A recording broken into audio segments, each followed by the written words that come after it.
What's up, modifiers? Today we're in the 4th gen and this thing needs a belt. So we've got a belt in for this thing. I'll show it to you here in just a minute, but first let's get off to the start of this video. I know the last video was the Mercedes video. That car is still honestly giving us one heck of a time. We're actually gonna have to have somebody come in with a more high-tech or a more detailed computer or scanner to scan the car. We've replaced a couple sensors, nothing, extreme on it. I think the cam sensor and then the crank sensor. But we think there may be a relearn procedure that needs to be done with an actual Mercedes-Benz scanner. So we're going to have to do that. So the Mercedes is kind of on hold for right now, but as soon as we get that thing going or we get an update on that, I'll mention it to you guys. But like I said, today we're going to get a belt on this 4th gen. It's starting to squeak and give some noise. I know the idler pulleys on these Cummins usually do go bad. I don't know what it is about idler pulleys and water pumps on these engines. But I kind of tested the pulley. I took the old belt off a while back, and I kind of, went through, spun everything. Everything seemed to spin well. And it doesn't do it all the time. It's only kind of like on startups and every once in a while. And the old belt looked kind of cracked, and it's an original Mopar belt. So we're going to get a new belt on this thing. One other thing I wanted to mention is we finally got the tint on this truck. I know a video way back, I think the last video on this truck was putting the LEDs in. Well, at night that really helps with the tint we got now in the front of this truck. Okay guys, so here's our new belt that's going to be going in the 4th gen. It's our basic Gates Micro V heavy duty green belt. The reason I chose to go with this one is it's supposed to be more heavy duty than your standard belt.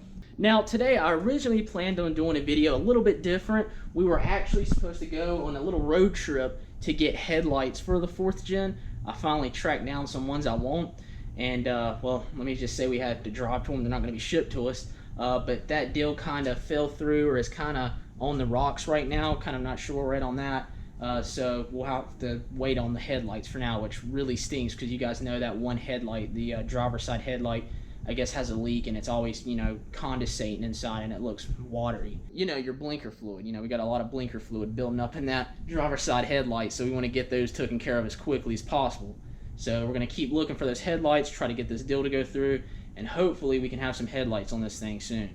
Okay guys, so for putting this serpentine belt on this truck, we're going to need a few tools. One tool I'd like to use is a really big snap-on pry bar. Doesn't have to be snap-on, but we all know if it's a snap-on it works better. So also you're going to need a breaker bar, and in this case we're going to use a snap-on again because we all know the snap-on stuff works better than anything else. That's why it's more expensive.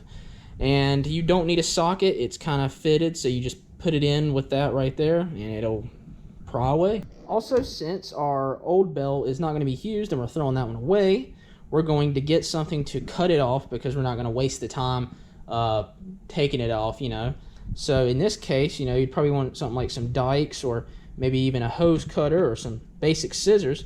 But I think we're going to use these big scissors because, well, they probably cut better and they look cool. Now guys, before we get started on doing this install, I do want to mention that we are professional amateurs. So that's just for the record. So everything we're doing, take at your own risk. And let's get started. You can see that's the belt we're going for right there. The top is pretty well blocked because you've got all this plastic stuff up here.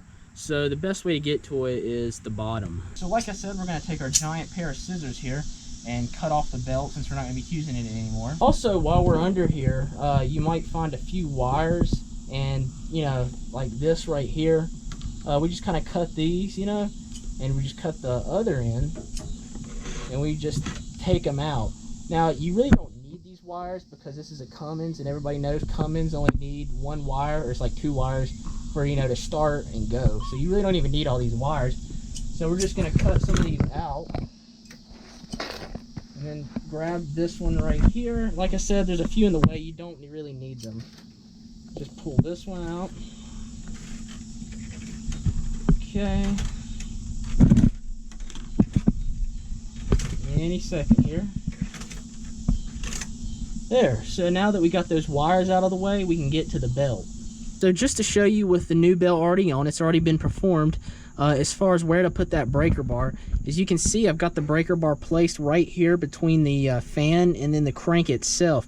Now it is a tight fit, but you can get that in there.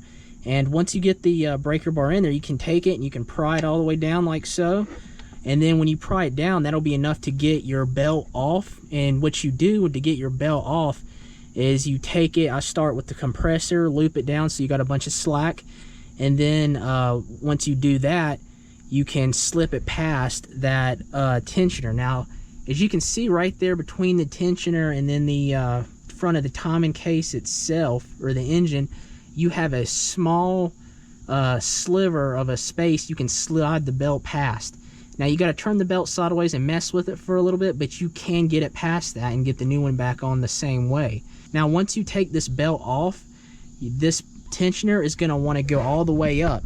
And when it goes all the way up, you can let it go all the way up and it'll rest up against the power or the steering gearbox. And once it's rested against the steering gearbox and your belt is away from it, you take your large pry bar and you put it up in there in between it, and between the crank pulley and then the tensioner itself, and you can pry that, pull your breaker bar off and do what you need to do. And then, like I said, guys, putting it back on is the exact opposite way. And like I said, nothing came off. I mean, the air box, the fan, everything's still intact. Nothing has to come off for this. So like if you're on the side of the road or whatever, you can do this.